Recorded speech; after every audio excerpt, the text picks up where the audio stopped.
Hello again, and it's time for another project. Nice little one today, literally 5 inches by 6 inches high, and it's going to be a little fairy door, hobbit, goblin door, whatever you want to call it. And we're just going to route it out on a bit of fencing wood we had left over. We'll give it a quick sanding down. We've got our template on there already. Actually on tracing paper today. You can Google search any images for fairy door templates and stuff. I literally just found the one that had the archway in, and then literally just drew on my own wood surround supports and the hinges, and I also added a little window in there. So you stick that down onto your piece of wood, put a nice bit of carbon paper underneath, and let's just draw over that with a pen or pencil. Takes a matter of minutes, and then when you remove that, you've got your nice little pattern there ready for routing out today. And that also lets you use that one over and over again, no problem whatsoever. Now the idea today is we're going to route all this out, then we'll use a little scroll saw at the end just to cut the shape out itself. We want to lower the backer, the door itself, be a couple of mil, leaving these stood slightly higher with the handle itself and the window frame. And then we want to go down a little fraction just to take off enough so you can see those hinges standing up. And then we have a couple of little nails that we can knock into these holes towards the end. We're also going to route in these lines here just so you get the impression that we've got some kind of planking effect. And then we'll leave that little window clear. Maybe put a bit of clear in there, a bit of yellow, so it looks like the light shining through, or basically just put a bit of linseed oil in there. But we'll see towards the end of the project. As always for me, I like to do CNC bits to draw all my lines. They come in different degrees, 10, 15, 20s, and that's literally just the angle. If I just get this off here, just the angle of that piece on the end, like so. I believe this is a 20 in this one. They do have a small shaft, 3.175, a Dremel size, and they will fit a Dremel no problem. But for a 1/4 inch router, you need a 6.35 adapter reducer collet, like so. And it's basically just a tube, and it grips hold of that nicely. You know, I'll fit that into your router, and that will work no problem. I'll use this to do all my lines. So we're going to go all the way around the windows here, down the lines, through there. Doesn't matter how we run off there, remember, we're going to cut it out, and so on. You'll see as we go along. Once we've done all our line works, we simply remove the CNC bit, and I use these end milling bits. I've used these on big projects, small projects, certainly have no problem with these. Same size shaft, so you just slot it in there. Some come with that little barrion, some don't come without the barrion. These are all eBay or Amazon specials for me, nothing too expensive. Right, just before we start videoing, unfortunately it's proper raining today. It's monsooning down, so you'll hear all the rattles on the ceiling of my poor little shed, and I've got an heater blowing behind me because it's fairly cold, but that doesn't stop me doing my little project. So I do apologise for the sound quality as we go along, but we'll make a little project on a nice wet rainy day like today. Right, so remember, we've got our image sorted, we've got our little CNC bit all in there ready to go. Now I've set it at about 3mm. I have a little gauge like that. Now if you put that on there, and I know that number 2 there is 3mm, that's actually 4 meters, is that number 1. And I've set it at that. Or you've got all this waste wood around the edge, you can do a couple of samples. That looks quite deep at that. So that would be the door. Now take your time to think about what you're doing. These lines will be the deepest, then we'll raise up slightly to do the door, then we're going to raise it up again to do this piece of wood, and then we're going to raise it up again to go around the hinges, if that makes sense. Just so that stands the ice point, it'll drop down to that, drop down to that, and drop down to that line. It seems complicated at the time, but once you get into it, you can soon knock one of these out, no problem whatsoever. And remembering to go around down that little door handle there. Okay, we've set it at 3mm. We'll do our lines first, and then we'll cut across there, and obviously then we'll do the full door, and then in between them. Okay, let's start routing this one out.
Right, you can see from that we've done all our lines.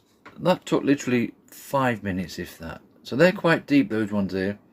Because remember, when we skim over the door, we still want to be able to see those lines there to give the illusion of a planking effect. If they're not deep enough, we're lucky that we still have this wood surround that we can go over it again and make them slightly deeper. But we've done everything else. The hinges, we can literally just skim around those gently with the end milling bit, just enough so they stand up slightly, just for my own reasons, that's all.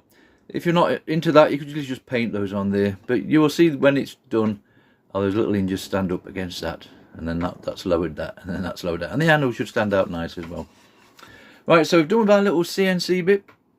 You'll get a lot more projects out of that for sure. Just going to pop in one of these end milling bits. These are great because they do the side walls as well as giving you a smoother bottom. We'll set it to a depth just slightly higher than what we did those lines, remember? Because we want to remove all that door, but still leave the little grooves. So 2mm, and we'll just raise it up very slightly. Hopefully you'll see the effect when we start routing out. So we do all the door inside the window, and then we'll raise it up again and do the little bit on the planks that go across. Do that next.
Right, you can more or less see we've gone over that door.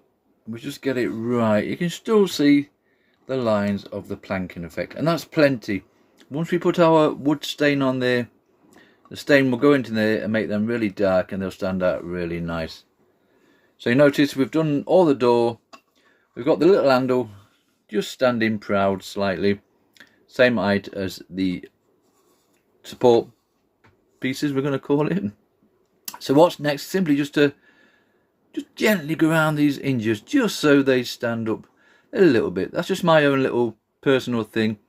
Like I said previously, you could literally just paint that there if you wanted to, and you're good to go. So it'll be a simple case of just find a nice sweet spot with our router, and we can raise it up and down like so. And I just want to say skim off there, something like that. You want to go down a little bit more, maybe there, lock it in place, and that might, no, we'll go a bit more, just pure by eye, and that's just enough there, look, to skim off that. So we'll do that next. Literally just skim around these beams, and then we'll be ready for cutting it out.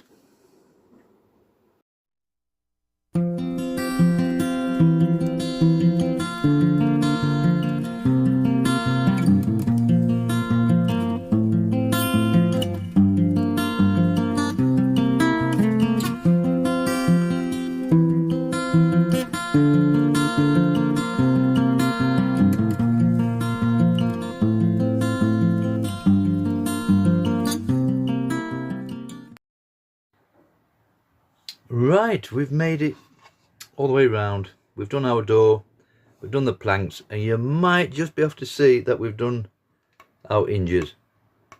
So I just routed them out just so that they're standing slightly, just a bit more detail. You could paint those on there just as easy. On other little doors, I've used the tin tray that your meat stuff comes from the supermarket, and cut out a little hinge and actually nailed it on, which was quite a cool effect, and made yourself a little tin handle to go on there at the same time. I do apologise about the lighting today. I'm really struggling. I do find with my winter projects, as the lighting gets poor, so do my quality of my videos. So, but anyway, we can more or less make out what we're doing. Right, we're just going to cut it out quickly on a scroll saw. Nothing too fantastic. I'll just simply use a spiral blade. They'll cut in any direction. Smooth on the way down, and you want to feel rough on the way up. That way, you know you've got your blade in the right way. On your more basic saws, you get a pin blade, which you could use on this project, no problem. They have a pin at both sides, which hook onto clamps. And you can also get a pinless blade, like so. They have a clamp that squeezes them together at both ends, and they're ideal for your more detailed projects. But for something simple like this, you could use any of these 3 blades to go out. It's a personal choice what you use. I just like the spiral blades. Okay, we'll cut this one out quickly, give it a little sanding down, a general tidy up, and then we'll be on to staining and painting.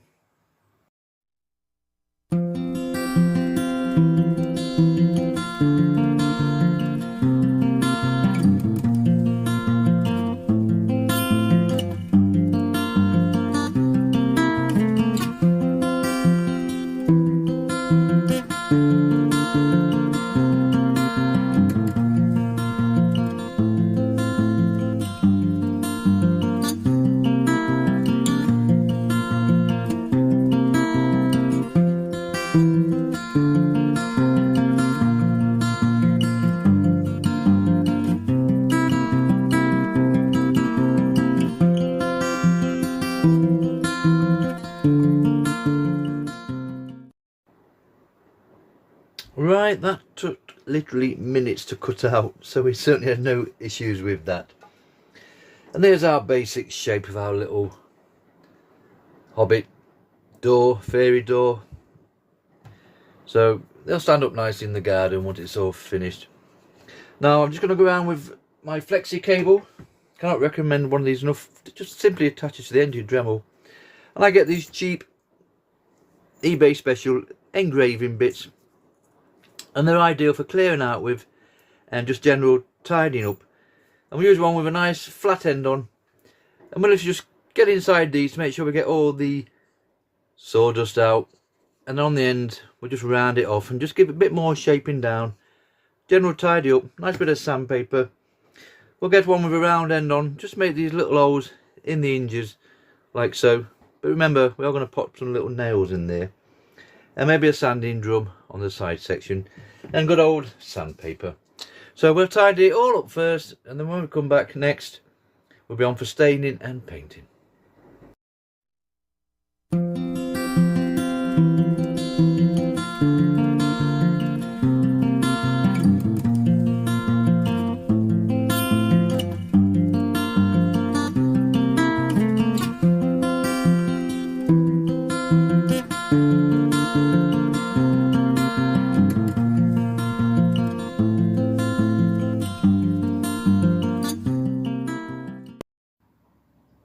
Right, that's enough general tidying up and shaping for me. So hopefully you can see from that the little door's taking shape nicely. Now it's just going to be a case of colouring it all in.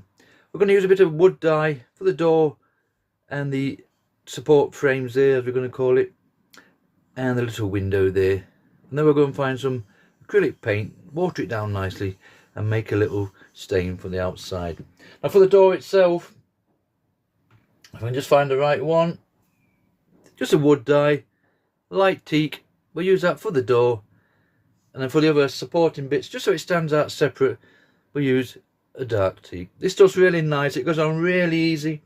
You don't need a lot, and you'll find as you put it on, it does spread, so don't put it on too thick or too much of it, because it's going to just soak into them side stones, and we don't want that. So nice and gentle, just little bits. You're better off dabbing a bit more and let it soak in, find its way. You can always add a little bit more after.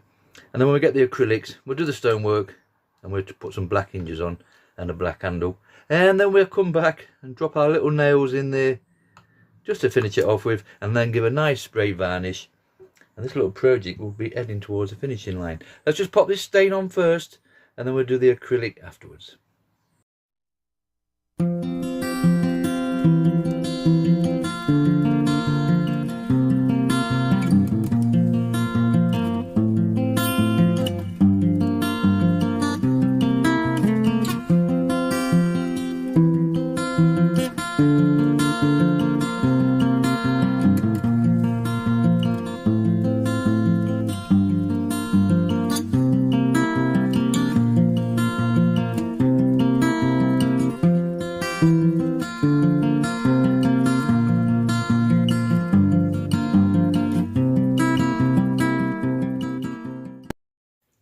Right, that's it. This little project is finished.